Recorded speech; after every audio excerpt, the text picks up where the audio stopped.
Saul Eslake is an economist, and I reckon he'd probably enjoy his job. Saul, good morning to you. Good morning to you. We knew that the state government, when they were coming for revenue, would come for land tax, because it's a logical place for a state government to go, because I guess for the current government, it's politically less risky, yeah? Probably right, but every economist since Adam Smith invented the subject in 1776 has said that land tax is the best tax, or if you like, the least worst tax of any that has ever been devised. And that view's been endorsed by economists across a range of political opinions, from Milton Friedman all the way to Henry George, who's the favourite of some left-leaning groups, including one in Melbourne. So, if you're going to raise money by tax, land tax is a pretty good way to do it. You can't avoid it. You can't send it off to the Cayman Islands. It's very identifiable, and it doesn't really distort investment decisions in the way that most other taxes do. So, Saul, in the state jurisdiction, what other levers have you got to pull? So, yes, you can do the land bit, but what else? What other levers have you got? Well, our Constitution and the way it's been interpreted over the last 120 years by the High Court has severely circumscribed the options available to state governments to raise revenue. So unlike American states or Canadian provinces, they can't levy income tax, they can't levy sales tax. They're limited in the Australian context to, apart from land tax, payroll tax, which is most states' most important source of revenue, motor vehicle registration fees and charges, taxes on insurance premiums, driver's license fees, and those sorts of things. State governments are stamp duty, yes, of course, that's the second most important source of revenue for state governments, is stamp duty on transfers of land. So what do you think about this proposed increases in stamp duty, which would see Victoria have higher levels of stamp duty than any other state in Australia? Well, whereas I said that economists since Adam Smith have said that land tax is the best or least worst form of taxation any government could levy, they also say that stamp duty on the transfer of land is the worst tax that any state or federal government could levy.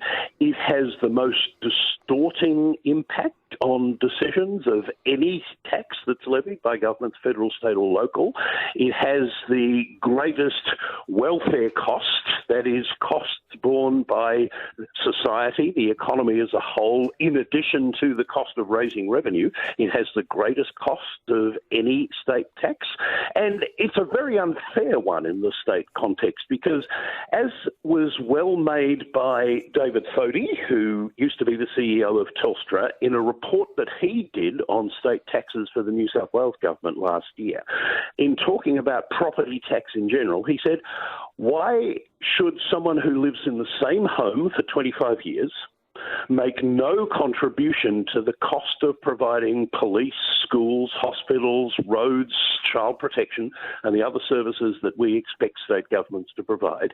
Why should a person in that position make no contribution to the cost of providing those services, whereas someone whose circumstances dictate that they move 3 or 4 times in 25 years because their job changes or because their family grows and they need a bigger house to put their growing number of children in, why should that person contribute much more to the cost of providing state-type services because he or she has to pay stamp duty? Is there not also a significant disincentive to selling up and buying a new joint? For example, if you have to write a cheque to Tim Pallas for $110,000 and get nothing for it. Absolutely. And these are all the reasons why, for almost as long as these taxes have been around, economists and others have said that stamp duty is a bad tax, and why every review that's ever been done of these things, including the Ken Henry review that was established by the Rudd government, and the review which I and 2 other people did for Tim Pallas about 4.5 years ago, has recommended that stamp duty be abolished and replaced with a broadly based land tax from which the family home is not exempt. Now, let me emphasise in saying that everyone who's recommended it, including me, doesn't say that every family home should be subject to land tax. There would be a threshold below which homes would be exempt, just as there is now for investment properties, or for that matter, income tax. You don't pay income tax on the first $1,000 of income. In fact, in this country, you can go up to almost $20,000 before you start paying income tax. I would think that the first $500,000 or so, or maybe more, of the value of a family home should still be exempt from land tax. But Mr. Palace is talking about trying to make the system fairer by imposing higher rates of land tax on investment and commercial properties that are worth more than, I think it's $1.75 million. Saul, we must away. We're a very good talker and we enjoy your company. Lovely. Saul Eslake, economist. But what government is going to introduce a tax on the family home? No, that won't be happening. It is 23 after 6. Ever felt a stranger sneaking a look at your phone or laptop? Well, when you connect to public Wi-Fi, that could easily be the case. Any hacker on the same network can get access to your private information like credit card numbers, bank details, and more. That's why I use ExpressVPN, and you should too.